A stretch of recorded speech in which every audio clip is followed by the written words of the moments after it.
Não temais ímpias falanges que apresentam face hostil. Vossos peitos, vossos braços são muralhas do Brasil. Vossos peitos, vossos braços, vossos peitos, vossos braços são muralhas do Brasil. Brava gente brasileira, longe vá, temor servil, ou ficar a pátria livre, ou morrer pelo Brasil. Ou ficar a pátria livre, ou morrer pelo Brasil. Olá, pessoal! Tudo bem com vocês? Eis-me aqui de volta, Amanda Anderman, a guia de vocês pelas maravilhas da cidade maravilhosa, também conhecida como Rio de Janeiro. E sim, pessoal, vocês certamente já adivinharam pelo título do vídeo, pelo texto que tá aqui na miniatura, pela introdução que eu fiz cantarolando para vocês. Vamos sim falar nesse vídeo sobre, enfim, a independência do nosso Brasil varonil. Sim, pessoal, chegou a hora do momento que vocês tanto anseiam quando se fala numa série sobre a história do Rio de Janeiro, sobre a história do Brasil, é ou não é? Então chegamos nesse momento. Até arrepiou quando eu cantei o hino da independência na introdução. E entre nós, se dependesse de mim, este seria o hino nacional do Brasil até hoje. Digam nos comentários o que vocês acham, se vocês concordam comigo, se vocês acham que é absurdo. Claro que com as devidas alterações, porque o Brasil, afinal de contas, é uma república. Mas então, pessoal, antes de começar com o tema do vídeo, como sempre, devo lembrá-los de que eu estou oferecendo tours presenciais pelo Rio de Janeiro, sim, e esses tours estão todos lá descritinhos no meu site, cujo link estará na descrição desse vídeo e também no primeiro comentário fixado. Então é só ir lá no link do vídeo, clicar no site, me mandar uma mensagem de texto via WhatsApp, façam suas reservas e eu estarei extasiada de guiar vocês pessoalmente pelas maravilhas da cidade maravilhosa. Vambora passear, pessoal! Sim, eu tô doida pra guiar vocês! Agora, sem mais delongas, vamos para o tema do vídeo. Vamos começar diretamente com a apresentação de slides, porque a nossa história de desenvolvimento até chegar na independência, em si, na proclamação às margens do Ipiranga, começa com a volta do rei Dom João VI para Portugal. Sim, pessoal. Em 1821, devido às pressões, que aliás eu mencionei elas no vídeo Aclamando no Rio, as cortes em Portugal estavam pressionando cada vez mais para que Dom João VI e a família real toda junto com ele voltassem para Portugal. Afinal de contas, o motivo, pelo menos o motivo alegado para que a corte portuguesa e Dom João VI e também a família real viessem para o Rio de Janeiro era que Napoleão estava ameaçando invadir Portugal. Só que, a essa altura, em 1821, Napoleão já tinha sido derrotado, então já não havia mais esse pretexto. E mesmo assim, nada de Dom João VI voltar para Portugal. Então, as cortes portuguesas ficavam assim, ué, como assim? Então, você não vai voltar para Portugal? O que que há? Você é o rei de Portugal, alô? Portugal é a metrópole. Só que a gente sabe muito bem, pelo menos dizia as más línguas, que Dom João VI queria era transferido tudo para cá, né? O danadinho. Então, o que acontece? As cortes portuguesas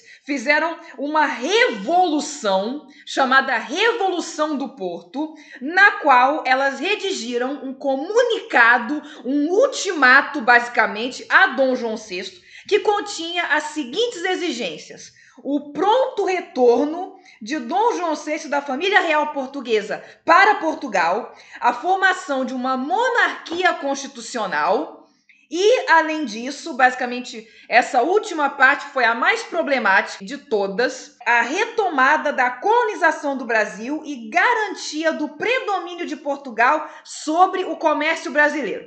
Enfim, basicamente, um revogaço de tudo que Dom João VI havia feito. Porque, se vocês se lembram, Dom João VI havia declarado a abertura dos postos às nações amigas. E a retomada do predomínio de Portugal sobre o comércio brasileiro era um revogaço disso daí. E, além disso, com essa abertura dos postos às nações amigas, ele tinha efetivamente extinguido com o pacto colonial. Então, o predomínio de Portugal sobre o comércio brasileiro era basicamente a retomada do pacto colonial. Ou seja, um retrocesso em cima de retrocesso em cima de retrocesso. Nem preciso dizer que a população brasileira não ficou nada satisfeita com isso. Aí você deve estar se perguntando, mas e o outro item, Amanda? E a formação de uma monarquia constitucional? O que é isso? Bom, hoje em dia, pessoal, inclusive, nós temos um exemplo de um país muito bem sucedido, aliás, né?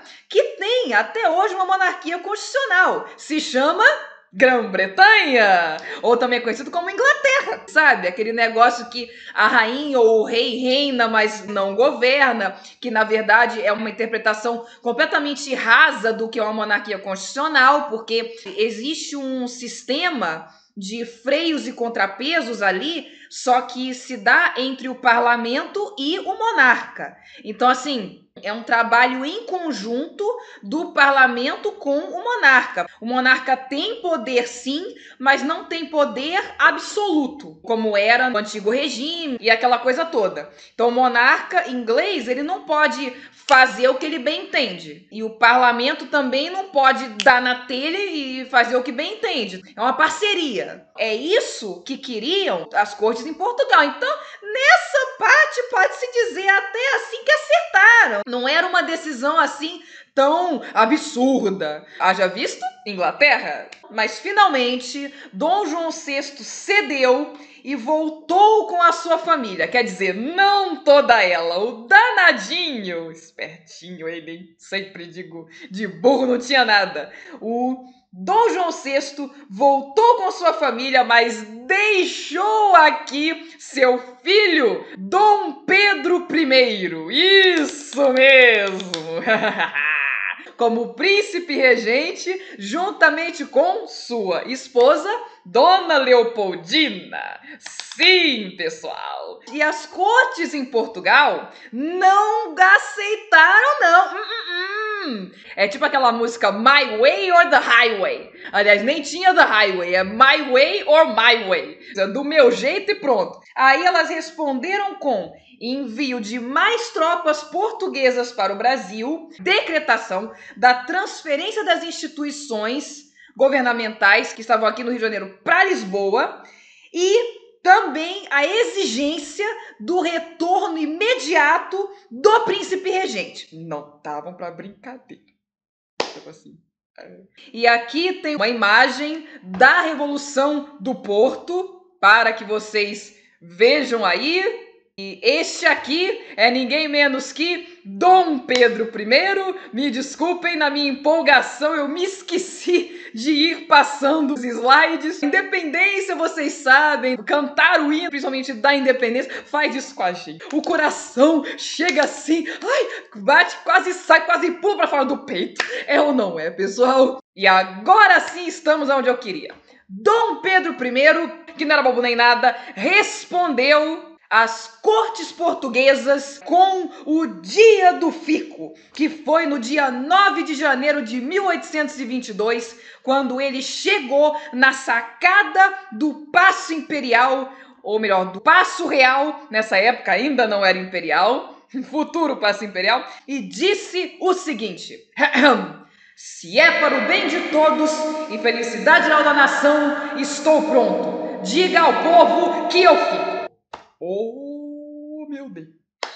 Dizendo isso, pronto. O caldo entornou, a coisa estourou e começou aí de verdade a condução do processo de independência. Porque daí desse ponto vocês vão concordar comigo que não tinha mais volta. Mas dizem que por trás de todo grande homem existe uma grande mulher. Como dizia aí o Jô Soares. E nesse caso, esta grande mulher... Não era Euzinha, não.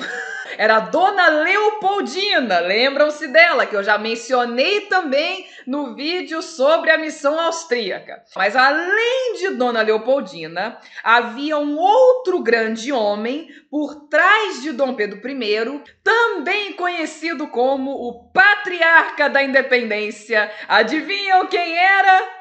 Ele mesmo, José Bonifácio de Andrade e Silva. Isto mesmo. Agora, quem era afinal José Bonifácio de Andrade e Silva? Bom, ele era um cientista e político brasileiro, nascido em Santos. Olha só, era brasileirinho mesmo, hein? Mas aos 20 anos ele foi estudar na Europa, provavelmente em Coimbra, que era o costume. E que, ao retornar para o Brasil, aproximou-se de Dom Pedro I, da família real e etc., e acabou sendo incumbido desta missão. E de verdade, foi ele, juntamente com Dona Leopoldina, que foram assim a parte de inteligência por trás da independência, mas é claro, nos bastidores, enquanto eles estavam lá arquitetando tudo, estava Dom Pedro I no spotlight. É mais ou menos tipo assim, quando eu tô aqui arrumando tudo para filmar, quando eu tô aqui editando o vídeo, roteirizando aqui, fazendo os meus textos, essa parte toda que vocês não veem, os bastidores, ali estavam José Bonifácio de Andrade e Silva e Dona Leopoldina, lá arquitetando, planejando e tal. Enquanto isso, Dom Pedro ficou com spotlight, que na analogia aqui seria essa parte que vocês estão vendo. Eu aqui na frente de todos vocês, na frente das câmeras, arrumada, produzida. Eu não vou chegar aqui maltrapilha. Então, no fim de agosto de 1822, chegou nova carta de Portugal, novamente pressionando e tal, dando ultimato. E esta carta fez Dona Leopoldina convocar uma sessão extraordinária com os nobres. E nessa sessão extraordinária ficou decidido definitivamente que seria decretada a independência do Brasil de Portugal. Mas eles devem estar pensando, mas afinal, por que ela convocou essa sessão extraordinária? Ora, porque Dom Pedro I estava em viagem nesse momento, justamente para São Paulo. Dizem as más línguas que ele estava indo visitar a amante favorita dele da vez, que é a Dona Marquesa de Santos. Mas eu ainda vou falar sobre isso, então aguardem, confiem. De qualquer forma, fosse para onde fosse que ele estivesse indo, ele estava em viagem. E ele estando em viagem, Dona Leopoldina havia sido educada, como eu já falei, tinha recebido toda aquela educação dos Habsburgo para que ela pudesse governar, inclusive sozinha. Então, ela fez o que ela foi educada para fazer. Convocou os nobres para essa sessão extraordinária e ficou decidido. Vamos fazer a independência do Brasil. Dom Pedro I, quando chegou às margens do rio Ipiranga, recebeu 3 cartas enviadas por um mensageiro. A carta de Portugal, mais uma vez fazendo pressão, uma carta de José Bonifácio, aconselhando ele basicamente que, meu senhor, agora é hora, faça a independência antes que alguém o faça. E, além disso, havia uma carta de Dona Leopoldina com a famosa frase que entrou para a história, que foi o seguinte, resumindo, meu senhor, o pomo está maduro, colhe-o agora. Quando ele leu essas 3 cartas, ele decidiu, na hora, vou proclamar a independência do Brasil aqui e agora. Então, ele tirou a espada da bainha, ordenou aos soldados que haviam chegado lá para encontrar ele às margens do Ipiranga que tirassem os laços que simbolizavam o governo português e a submissão deles a Portugal, com os simples laços fora, quer dizer, tirem Vocês não estão mais submetidos a Portugal, não preciso usar essa coisa. E disse o seguinte: pela minha honra, pelo meu sangue, independência ou morte. Este foi o grito. Ui, chega até arrepia. Mas apesar desse furor, a transição de colônia para uma nação independente ocorreu, pelo menos no início, de forma marcadamente conservadora e sem rupturas assim. Pelo menos neste período aí do início. Calma, aguardem e confiem que depois ainda vou desdobrar o resto em outros vídeos. Inclusive, o próprio Dom Pedro I é que compôs a melodia do hino da independência que eu cantarolei para vocês no início deste vídeo. Aquela melodia.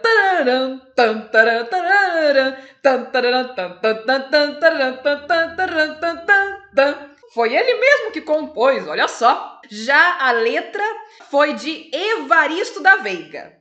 As palavras e tal. E a parte do hino que eu cantei, talvez vocês não estejam tão familiarizados, porque é uma parte do hino que não é tão popularmente conhecida. Mas, sinceramente, é a minha parte favorita, porque é até uma lição para a vida, né? Não ter mais ímpias falanges que apresentam face hostil. Serve para quem está no colégio, está sofrendo bullying, quem se vê diante de alguém que seja contra alguma coisa pela qual vocês estejam lutando, seja lá o que for.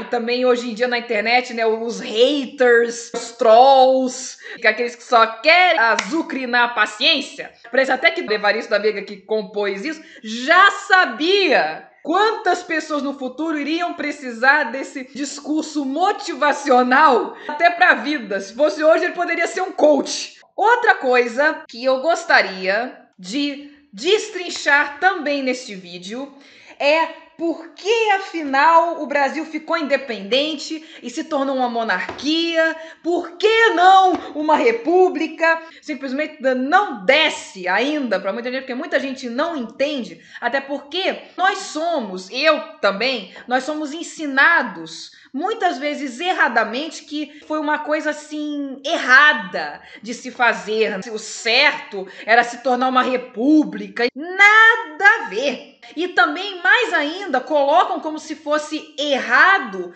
que Dom Pedro I fosse o primeiro imperador do Brasil, como de fato foi, justamente por ele ser o herdeiro do trono português. Não, não pode. A gente tem essa ideia de que só porque os outros países todos, entre aspas, fizeram de um jeito, ou seja, se tornaram repúblicas, romperam de todo, né, e tal, que a gente tem que ser igual, onde já se viu? Então quer dizer que se todo mundo resolver pular da ponte, então o certo é pular da ponte? Pelo amor, né, gente? Mas qual é o motivo afinal disso? Bom, segundo Oliveira Lima, e eu já citei o livro dele na aba comunidade, e haverá resenha do livro dele na série A Guia Resenha, com certeza, e já tem o primeiro episódio da Guia Resenha, caso vocês queiram assistir, vou deixar o link aqui em cima nos cards.